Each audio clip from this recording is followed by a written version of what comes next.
back to State of the Nation tonight with me, Matt Goodwin. Now, this is a big story in the newspapers today. A French philosopher, a French novelist known for his anti-immigration views, has been banned from entering the UK. Renaud Camus was denied travel authorisation by the Home Office under the new electronic travel authorisation scheme, and an email response stated, "Your presence in the UK is not considered to be conducive to the public good." Meanwhile, earlier this year, a convicted Syrian terrorist was allowed to stay in the UK after police backed their asylum claim, while 30,000 small-boat illegal migrants, we don't know who they are, we don't know what they believe, we don't know what they've been involved in the past, have crossed into the UK since Keir Starmer and the Labour government came to power. Well, to discuss this case, first of all, I'm joined by columnist and broadcaster Esther Kreiku and journalist and broadcaster Zoe Grunwald. Esther, reading this story, it's a remarkable story about this very important and influential French intellectual being banned from entering the UK. What's your initial reaction?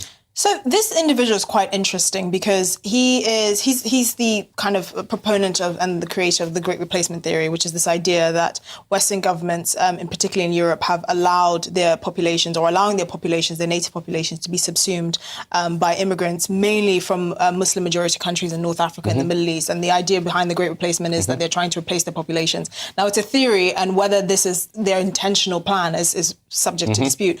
I do feel a bit sorry for him, though, because he's constantly having to disavow the white nationalists that have decided, well, that have taken up his theory and have really proposed it. However, so far as where the UK government is concerned, there are many Islamist preachers that actually have to be published in the newspapers before the Home Office decides to ban them from entering the country, that have abhorrent views, that come to this country with impunity to preach, that have been banned from places like the Netherlands and Australia. And I'm surprised that they've taken this view with this individual, which, again, I understand people's objections, but why not other dangerous preachers? Zoe, what's your take on this? I think it's right that he doesn't enter. I mean, his views, the Great Replacement theory, is a racist, inciting theory that has been used by terrorists. It's been cited by terrorists, for example, the Christchurch mosque shooter in 2019, the El Paso Walmart shooter, both cited the Great Replacement theory. In fairness to Camus, though, he would say he strongly disavowed all of that and he opposed all of that. Of course he would, but it doesn't matter. It positions one group in opposition to another. It's racist, it's violent, and I don't think he has a right to be here to spew his views. Well, let's talk to the man himself who joins us live on the show. Renaud Camus, welcome to State of the Nation. This evening. Thank you for dialing in from France. I would have liked to have had you in the studio to exchange some ideas and discussion with you in person, but of course the Home Office ensured that was not possible. If we can start perhaps with your initial reaction to this judgment by the Home Office not to allow you into the UK because they consider you to be not conducive to the public good. Well, I was sort of amused. I very much like England, and of course, in my idea, England has been the country of free speech par excellence. So I thought it's sort of amusing that I would be banned to say what I might have to say in a conference in England. If I can ask, Renaud, why do you think you were banned from entering the UK? Probably because they thought that I was an adversary of what is going on in this country now, which I am very much. I think what is going on in England as what is going on in France or in any of the Western country is a crime. So I disagree very much with all those governments, and it's not surprising that they would consider me an adversary, which I am very much. An adversary of what? When you refer to what is going on in England and Britain, which you refer to as a crime, can you just elaborate on that? What exactly are you referring to? Yes, I think what I call the Great Replacement, that is a change of people and civilization, is a crime against humanity of the 21st century. I think it's a horrible thing.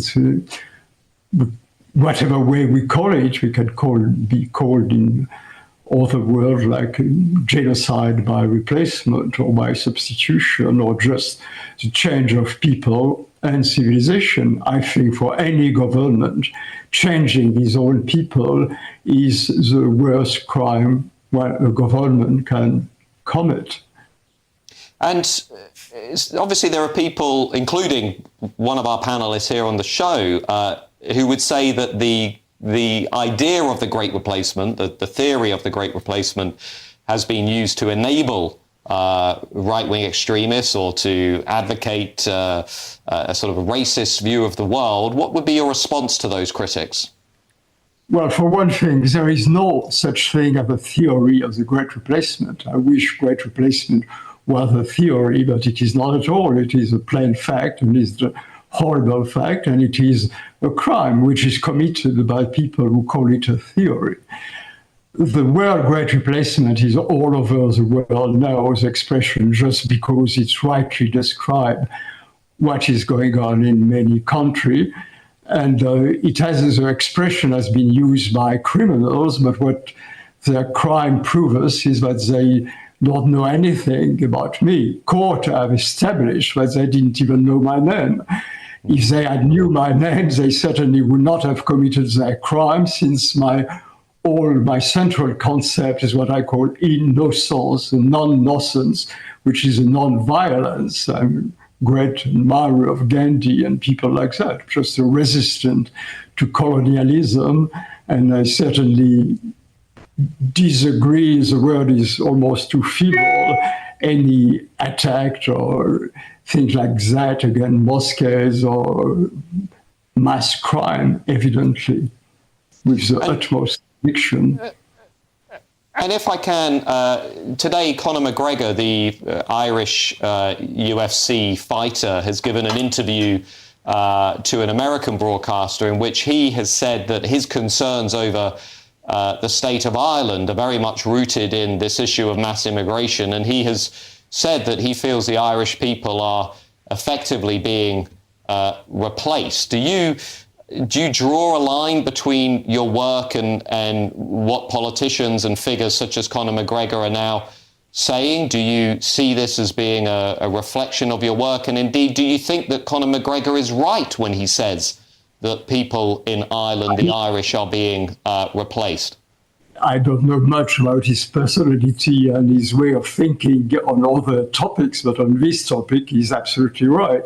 What is going on in Ireland is absolutely horrible, but is also very useful because it is so fast. It is a great replacement at a bigger scale. It takes time in a shorter. In England or in France or in Belgium, it has taken about 40 years. In Ireland, the crime of changing the people and the civilization, because one cannot go without another, has been taking place in 4 or 5 years. So it's, for scientists, I suppose it would be easier to observe it. Everything is bigger, quicker, and more obvious. And any way to protest against that crime is certainly has my total approval. And what about people who would say that the idea of the Great Replacement has been debunked? The idea that essentially this is more theoretical than something that is practical, that the underlying logic of the idea is riddled with inconsistency, or is an idea that, as I say, has been debunked. That's what lots of critics online would certainly say, including, no doubt, about this interview that we're having with you.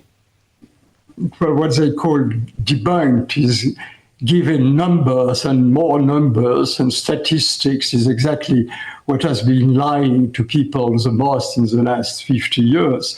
How can it be debunked when it is evident in every street?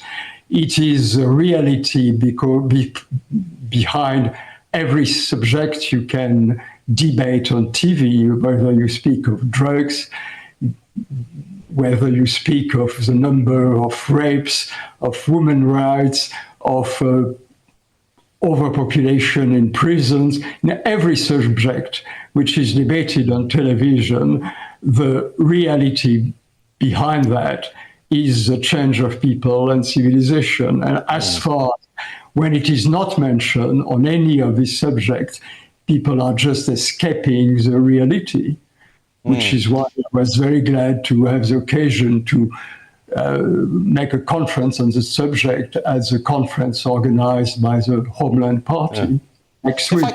If I could just ask you about this exclusion in the UK, this does follow the recent decision to essentially exclude Marine Le Pen from running in the 2027 presidential election in France. We've seen, again, another controversial decision in Romania regarding a candidate who has effectively been blocked from running. We've seen in Germany, the Alternative for Germany be cut out of being part of that governing coalition.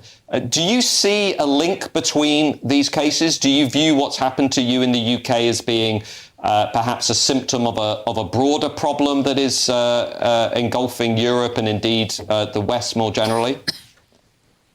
Well, I do think that the utmost reality of the change of people and civilization is the object of the worst denialism today in Europe, of course. It is the main reality. It certainly is the most important thing happening to this country ever in their history. Never in their history is there been such enormous phenomenon that's the change of people. It never happened before.